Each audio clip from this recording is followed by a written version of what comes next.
Hello everyone. നമ്മളൊക്കെ ഇന്ന് ജീവിക്കുന്നത് ഒരു ഡിജിറ്റൽ വേൾഡിലാണ് അല്ലെ? ഏത് കാര്യവും എപ്പോൾ അറിയണമെന്ന് ആഗ്രഹിച്ചാലും ഒരു വിരൽ തുമ്പ് അകലത്തിൽ തന്നെ ആ കാര്യം നമുക്ക് നേടിയെടുക്കാനായിട്ട് അല്ല മനസ്സിലാക്കാൻ സാധിക്കും. അത്രമാത്രം സാങ്കേതിക വിദ്യകളും സൗകര്യങ്ങളും ഒക്കെ പുരോഗമിച്ചു. പക്ഷേ ഈ പുരോഗമനം നമ്മൾ അവകാശപ്പെടുമ്പോഴും ഒരുപാട് പോരായ്മകളും ഇതുകൊണ്ട് നമ്മൾ മനുഷ്യർക്ക് ഉണ്ടാകാറുണ്ട്. അതിൽ ഏറ്റവും പ്രധാനപ്പെട്ടതും ഇന്ന് ഏറ്റവും അധികം ചർച്ച ചെയ്യപ്പെടുന്നതുമായ ഒരു കാര്യമാണ് പോപ്കോൺ ബ്രെയിൻ എന്ന് പറയുന്നത്.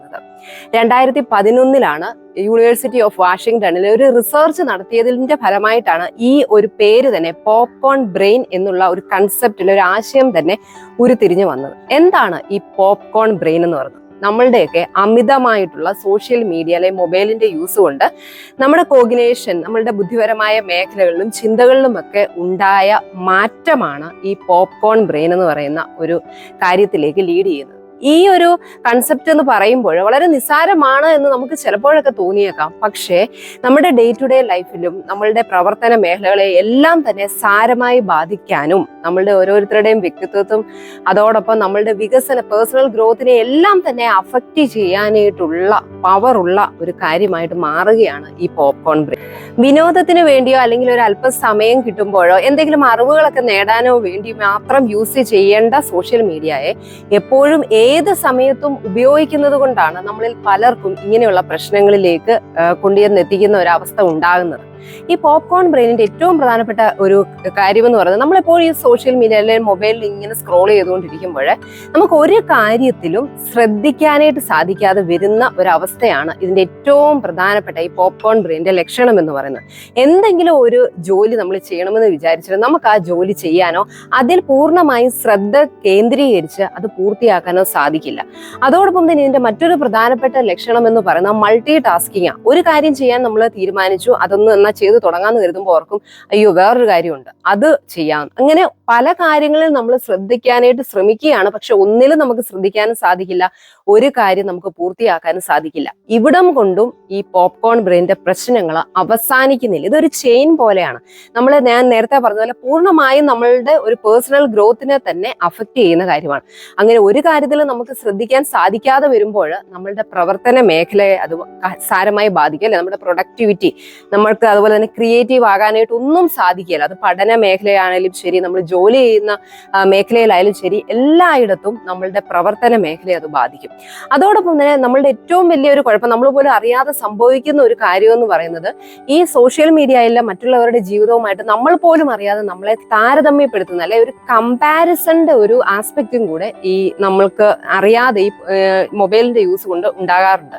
അങ്ങനെ നമ്മൾ വല്ലാതെ മറ്റുള്ളവരുമായിട്ട് നമ്മളെ തന്നെ താരതമ്യപ്പെടുത്താൻ ശ്രമിക്കുമ്പോൾ നമുക്ക് വല്ലാത്ത മാനസികമായിട്ടുള്ള സംഘർഷം, ബുദ്ധിമുട്ടുകളും ഒക്കെയും വരും. അതൊക്കെ നമുക്ക് സ്ട്രെസ്സും ആങ്സൈറ്റിയും ഒക്കെ വല്ലാതെ കൂടുന്നതിനും അതോടൊപ്പം നമുക്കൊരു സന്തോഷമില്ലായ്മ, ജീവിതത്തിൽ ഞാൻ ഒന്നുമല്ല, ഞാൻ ഒന്നും ആയിട്ടില്ല, അല്ല അവരെ പോലെ ആയില്ല, ഇവരെ പോലെ ആയില്ല, ഈ കമ്പാരിസൺ കൊണ്ടുള്ള ഏറ്റവും വലിയ ദൂഷ്യമാണിത്. അതോടൊപ്പം തന്നെ ഞാൻ നേരത്തെ പറഞ്ഞു, നമുക്ക് ഒരു കാര്യത്തിലും ശ്രദ്ധ കേന്ദ്രീകരിക്കാൻ കഴിയാത്തത് കൊണ്ട് തന്നെ എല്ലാ പ്രവർത്തന മേഖലകളിലാണെങ്കിലും എന്ത് കാര്യത്തിലായാലും നമ്മൾ പുറകിലേക്ക് പോകുന്ന ഒരു അവസ്ഥ കൊണ്ടുവന്നെത്തിക്കുന്നതും ഈ പോപ്കോൺ ബ്രെയിനിന്റെ ഒരു പ്രത്യേകതയാണ്. അതുപോലെ തന്നെ മറ്റൊരു പ്രധാനപ്പെട്ട ഒരു നമ്മളെ ബാധിക്കുന്ന കാര്യം എന്ന് പറഞ്ഞാൽ പുവർ ഡിസിഷൻ മേക്കിംഗ് ആണ്. തീരുമാനങ്ങളൊന്നും ശരിക്കും നമുക്ക് എടുക്കാനായിട്ട് സാധിക്കുന്നില്ല. അതോടൊപ്പം തന്നെ നമുക്ക് മറ്റുള്ളവരുമായിട്ടുള്ള റിലേഷൻഷിപ്പ് നല്ല രീതിയിൽ മെയിൻറ്റെയിൻ ചെയ്യാനായിട്ട് സാധിക്കാതെ വരുന്നതുമൊക്കെയും ഈ പോപ്കോൺ ബ്രെയിനിന്റെ ഒരു പ്രധാനപ്പെട്ട പ്രശ്നം തന്നെയാണ്. ഇനി നമുക്ക് എങ്ങനെ ഈ അവസ്ഥയെ മറികടക്കാം?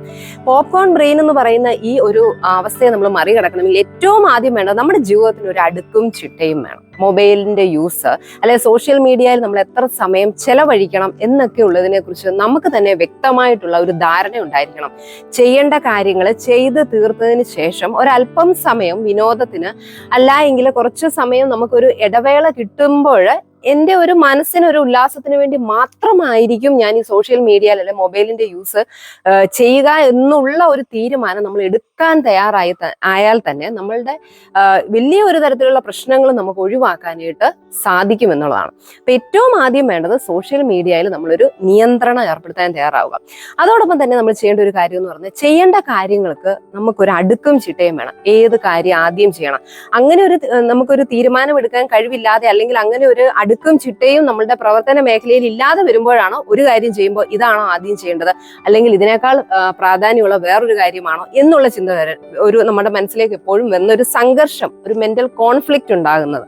അതുകൊണ്ട് തന്നെ എന്ത് കാര്യമാണോ ആദ്യം ചെയ്യേണ്ടത് പ്രയോറിറ്റൈസ് ചെയ്യാനായിട്ട് പഠിക്കുക. നമുക്കറിയാം ഏറ്റവും അത്യാവശ്യമായിട്ട് വേണ്ട കാര്യം നമുക്ക് ആദ്യം തിരിച്ചറിയാനായിട്ട് നമ്മൾ ശ്രമിക്കുക, അല്ല അതിന് പ്രാധാന്യം കൊടുത്ത് അത് ആദ്യം ചെയ്യുക. ഇത് ചെയ്തതിന് ശേഷം ഇത് എന്ന് നമ്മളെ പറഞ്ഞ് പഠിപ്പിക്കുക. അങ്ങനെ നമ്മൾ ചെയ്യേണ്ട കാര്യങ്ങൾക്ക് ഒരു അടുക്കും ചിട്ടയും ഉണ്ടാക്കി എടുക്കേണ്ടത് വളരെ അത്യാവശ്യമാണ്.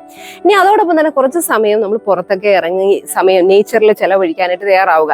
എന്ന് നമുക്ക് സാധിച്ചില്ല എങ്കിൽ ആഴ്ചയിൽ കുറച്ച് സമയമെങ്കിലും നമ്മൾ വീക്കെൻഡ് ആയാലും പുറത്തേക്കൊക്കെ ഒന്ന് ഇറങ്ങാൻ, അത് ഫാമിലിയെ കൂട്ടിക്കൊണ്ടൊക്കെ ആണെങ്കിൽ നമുക്ക് കൂടുതൽ ബെനിഫിറ്റ് ആണ് അല്ലെ. നമുക്ക് റിലേഷൻഷിപ്പ്, നമ്മുടെ കുടുംബം ആയിട്ടുള്ള റിലേഷൻഷിപ്പ് കൂടുതൽ മെച്ചപ്പെടുത്താൻ സഹായിക്കും. അതോടൊപ്പം തന്നെ നമുക്ക് ഈ പുറത്തേക്കൊക്കെ ഇറങ്ങുമ്പോൾ നമ്മുടെ മനസ്സിന് കൂടുതൽ റിഫ്രഷ്മെന്റ് കിട്ടും.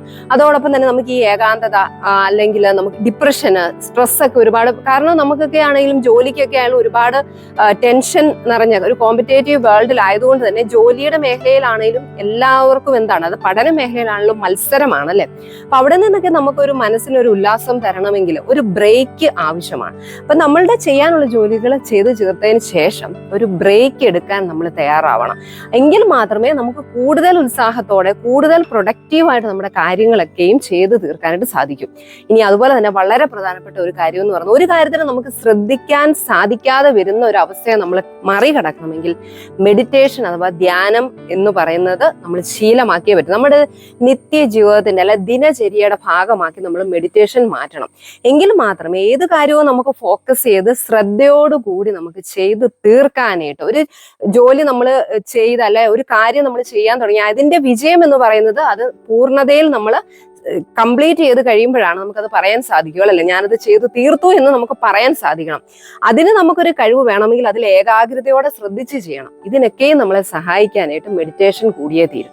അങ്ങനെ നല്ല നല്ല ശീലങ്ങൾ നമ്മുടെ ലൈഫിൽ നമ്മൾ ഇൻക്ലൂഡ് ചെയ്യുമ്പോൾ നമ്മൾ ഈ ജീവിക്കുന്ന, നമുക്ക് പൂർണ്ണമായിട്ട് നമ്മൾ ജീവിക്കുന്ന ഈ ഒരു കാലഘട്ടത്തിൽ ഞാൻ എന്നാൽ ഇത് മൊബൈൽ കൊണ്ട് യൂസ് ചെയ്യുന്നത് കൊണ്ട് അല്ലെ സോഷ്യൽ മീഡിയയുടെ ഇൻവോൾവ്മെന്റ് കൊണ്ട് ഒരുപാട് പ്രശ്നങ്ങൾ ഉണ്ടെന്ന് പറഞ്ഞ് നമുക്ക് ഇതിൽ നിന്ന് മാറി നിൽക്കാൻ സാധിക്കില്ല അല്ലെ. നമുക്ക് പുതിയ പുതിയ അറിവുകൾ നേടണമെങ്കിൽ ലോകത്തിൽ സംഭവിക്കുന്ന കാര്യങ്ങളൊക്കെയും മനസ്സിലാക്കണമെങ്കിൽ സോഷ്യൽ മീഡിയ അല്ലെ മൊബൈലിന്റെ ഒക്കെ യൂസ് വേണം. പക്ഷേ അവിടെ പരിമിതപ്പെടുത്തേണ്ട കാര്യം എന്താണ്, നമ്മളുടെ അതിന്റെ ഉപയോഗം പരമാവധി കുറയ്ക്കുക എന്നുള്ളതും അതോടൊപ്പം നമ്മുടെ മനസ്സിനും ശരീരത്തിനും ആരോഗ്യം തരുന്ന കാര്യങ്ങളും ഉല്ലാസം തരുന്ന കാര്യങ്ങളിലും കൂടുതൽ ഫോക്കസ് ചെയ്യാനും ശ്രമിച്ചാൽ നമ്മുടെ മനസ്സിനെ അലട്ടുന്നതും അല്ലെ നമുക്ക് ഒരുപാട് പ്രശ്നങ്ങൾ ഉണ്ടാക്കുന്നതുമായ കാര്യങ്ങളിൽ നിന്ന് നമുക്കൊരു പരിധി വരെ മോചനം നേടിയെടുക്കാനായിട്ട് നമ്മളെ സഹായിക്കും. Be happy, be confident.